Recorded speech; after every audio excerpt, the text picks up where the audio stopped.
Hello students, welcome to our channel solution pharmacy. तो जैसा आप जानते हैं हम लोग मेडिसिनल केमिस्ट्री का यूनिट 4 पढ़ रहे थे। अगला टॉपिक पढ़ते हैं। अगला टॉपिक है हमारा सार ऑफ एंटी कन्वल्सेंट्स। तो एंटी कन्वल्सेंट जो है वो एक अम्ब्रेला टर्म की तरह आप कह सकते हो। इसके अंदर बहुत सारे क्लासिफिकेशंस हैं और हर क्लासिफिकेशन का इंडिविजुअल एक प्रोटोटाइप ड्रग है। और हम कोशिश करेंगे कि हम एक जब सार लिखें अपने एग्जाम पॉइंट ऑफ व्यू से तो हम हर कैटेगरी के सार को कवर करें। तो पहला कैटेगरी जो अपने सिलेबस के अकॉर्डिंग सार में अपन को जानना है दैट इज हाइडेंटॉइन। तो हाइडेंटॉइन की जो ये एक आप समझ सकते हैं ये एक बेसिक रिंग है। ये रिंग जो है ये इमिडाजोलिन 2,4 डाइओन मतलब सेकेंड और फोर्थ पोजीशन पे ओन ग्रुप है ना, C double bond O group. तो यहां से आया 2,4 डाइओन और ये रिंग हो गई आपकी, ये रिंग हो गई आपकी इमिडाजोल की रिंग। इसके बाद इस स्ट्रक्चर में ग्लाइको यूराइड स्ट्रक्चर भी प्रेजेंट है, मतलब ग्लाइको और यूरिया। ये N और H, ये NH2 CONH2 जैसा यूरिया होता है वहां से आया हुआ NH है ये।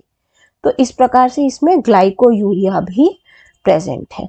तो ये ड्रग जो है इसका काम क्या है कि हमारी बॉडी का जो ब्रेन है उसके पास जो एपिलेप्टोजेनिक सेंटर यानी जहां से एपिलेप्टिक कंडीशन जनरेट होती है उसके एक्टिवेशन को रोकना, एपिलेप्टोजेनिक सेंटर को एक्टिवेट होने से बचाना, एक्टिवेट होने से प्रिवेंट करना, ये इस ड्रग का मेन काम है। और साथ ही साथ में बॉडी के लिए सोडियम आयन के सिक्रीशन को मदद करना।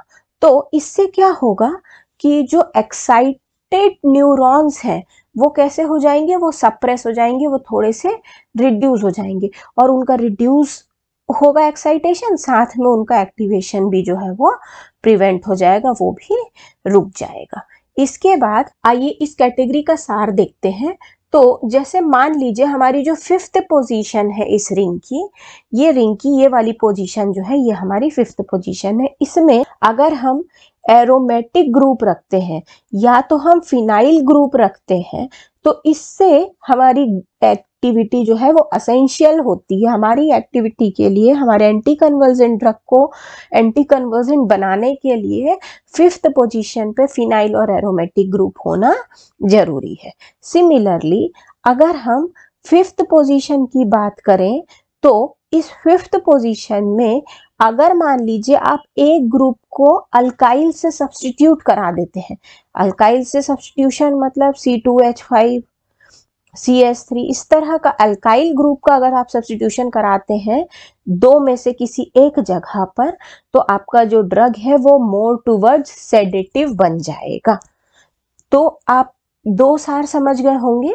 देखिए अगला सार क्या है कि अगर मान लीजिए हम लोग 1,3 डाई सब्स्टिट्यूटेड हाइडेंटॉइन की बात करें तो यहाँ पर जो है वो आपकी एक्टिविटी मिलेगी किसकी, केमिकली इंड्यूस्ड कन्वर्जन की। ठीक है, अगर मान लीजिए केमिकल से होने वाला कन्वर्जन है, किसी टॉक्सिन से, किसी ड्रग से, किसी इस तरीके का जो कन्वर्जन है उसके लिए होगा तो ये एक्टिविटी जो है वो उसमें एग्जिबिट हो जाएगी। लेकिन अगर वो कन्वर्जन जो है वो इलेक्ट्रिक शॉक की वजह से आया है, इलेक्ट्रिक शॉक यानी इलेक्ट्रिक झटका जिसको बोलते हैं वो लगने की वजह से आया है, तो उस कंडीशन में हमारा डाई सब्स्टिट्यूटेड कंपाउंड इनइफेक्टिव होगा।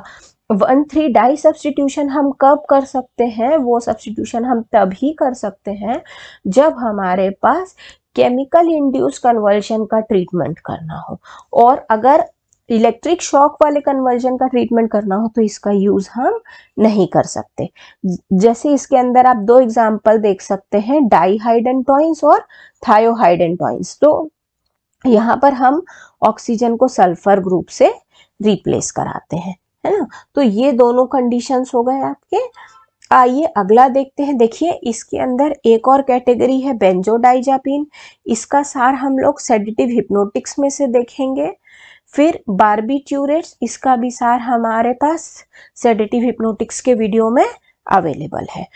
आइए अगले सार को देखते हैं। अगला सार है हमारा ऑक्साजोलिन डायोन्स। ऑक्साजोलिन डायोन कैटेगरी के जो ड्रग होते हैं उनमें क्या होता है, देखिए ये जो ड्रग का स्ट्रक्चर आप समझे तो ये ऑक्साजोलिडीन की रिंग, फिर 2 कॉर्नर्स पे डबल बॉन्ड O है, तो ये हो गया आपका 2,4 डायोन। 2 और 4 दो पोजीशन पे आपके डबल बॉन्ड O है, तो ये डायोन कैटेगरी का ड्रग हो गया।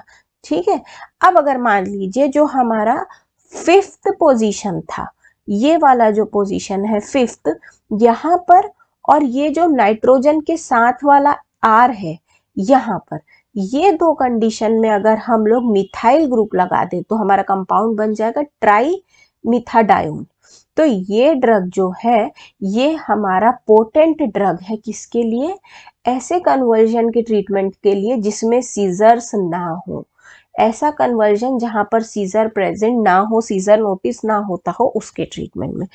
सिमिलरली अगर मान लीजिए इसी C5 की हम बात करें और इस C5 में आप छोटा एल्काइल ग्रुप लगाते हैं जैसे CH, तो आपको जो न्यू कंपाउंड मिलेगा वो एंटीपेटिमल एपिलेप्सी के लिए यूज होगा। लेकिन अगर आप यहाँ पर असाइल ग्रुप का सब्स्टिट्यूशन करा देते हैं, इस तरीके से असाइल ग्रुप अगर आप सब्स्टिट्यूट कराते हैं तो आपको एंटी ग्रैंडमिल का ट्रीटमेंट मिलेगा। तो ये दोनों अलग अलग टाइप की जो एपिलेप्सी थी उन दोनों के लिए एक ही सब जगह सब्स्टिट्यूशन चेंज करने से आपकी ड्रग की एक्टिविटी चेंज। सिमिलरली अगर आप यहाँ पर चेंज कराते हैं जो हमारा N के साथ वाला ये जो पोर्शन था, ठीक है, इससे क्या होगा, तो इससे बहुत ज्यादा अफेक्ट नहीं होता ड्रग को। रीजन बीइंग हमारा जो ड्रग है वो मेटाबॉलिज्म के अंदर जाके डी अल्काइल होगा ही, मतलब मेटाबॉलिज्म की प्रोसेस जब होगी तो इस अल्काइल ग्रुप का रिमूवल होगा ही बॉडी के अंदर। इसलिए ये जो N के साथ CH3 ग्रुप है, ये ग्रुप हमारी एक्टिविटी के लिए बहुत ज्यादा ऑल्टरिंग एजेंट नहीं है, इससे हमारा बहुत ज्यादा ऑल्टरेशन कॉज नहीं होता है, बहुत ज्यादा चेंजेस आपको इधर देखने के लिए नहीं मिलते हैं। इसके बाद नेक्स्ट कैटेगरी है हमारी सक्सिनिमाइड्स की। ये देखिए ये सक्सिनिमाइड का स्ट्रक्चर है। अगर मान लीजिए हम लोगों को एक पोटेंट एंटी एपिलेप्टिक ड्रग चाहिए है तो हमको क्या करना पड़ेगा, ये जो ऑक्सीजन है इसको हमें CH2 से रिप्लेस करवाना पड़ेगा।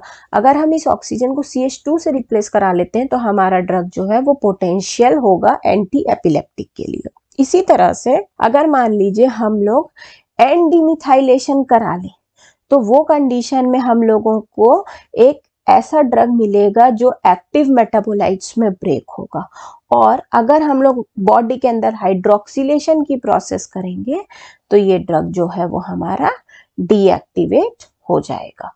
इसके बाद में अगर हम लोग फिनाइल एसिटाइल यूरिया डेरिवेटिव की बात करें तो फिनाइल एसिटाइल यूरिया डेरिवेटिव्स, इसके अंदर एक ड्रग है हमारे पास फेनासिमाइड, ठीक है, ये फेनासिमाइड का स्ट्रक्चर है। दूसरा फिनाइल एसिटाइल यूरिया, तो यहाँ पर आपने ये एसिटाइल ग्रुप ऐड किया, ठीक है। अब देखिए यहाँ पर हम एक चीज क्या कर सकते हैं स्टूडेंट्स, इस वाले H को हम R से रिप्लेस कर सकते हैं, ठीक।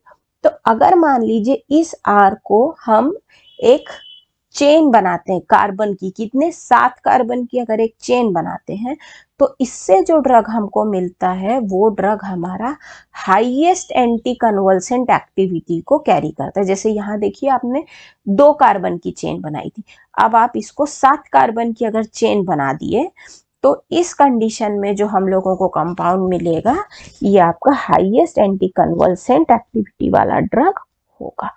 अगर मान लीजिए आप मॉलिक्यूलर वेट बढ़ाते जाते हैं अपने कंपाउंड का, वो कैसे बढ़ाएंगे आप, नंबर ऑफ कार्बन इंक्रीज करके। आप जितना ज्यादा कार्बन इंक्रीज कराते जाएंगे, मॉलिक्यूलर वेट बढ़ाते जाएंगे, आपका एंटी कन्वल्सेंट एक्टिविटी कम होता जाएगा, टर्मिनेट होता जाएगा और हिप्नोटिक एक्टिविटी इंक्रीज होता जाएगा। आपका ड्रग जो है वो एंटी कन्वल्सेंट कम हो जाएगा और हिप्नोटिक ज्यादा हो। तो बेसिकली अगर आप एक प्रोटोटाइप ड्रग की बात करें तो ये फिनेसिमाइड उसका स्ट्रक्चर हो गया, ठीक है।